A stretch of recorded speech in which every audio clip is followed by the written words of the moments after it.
एवढी वर्ष ठाणा जिल्ह्यामध्ये राजन विचारे साहेबच आहे आणि ह्यापुढे पण तेच आम्हाला हवे आहेत. नवी मुंबईमध्ये त्यांनी अनेकच कामं केलेली आहेत, भरपूरच कामं केली आहेत. इथे त्यांनी म्हणजे छोटे मोठे हॉल्स केलेले आहेत. त्याच्यामध्ये छोटे हॉल जे आहेत ते एकदम कमी किमतीमध्ये आहेत, लोकांना परवडणारे आहेत. त्याच्यामध्ये लग्न, एंगेजमेंट्स सगळ्या गोष्टी होऊ शकतात.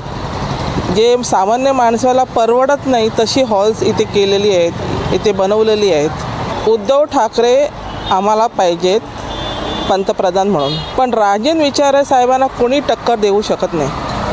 ते येणारच, 100% ते येणारच कुठल्याही परिस्थितीत. राजन विचारे साहेब ह्या निवडणुकीत मोठ्या संख्येने खासदार म्हणून निवडून येतील.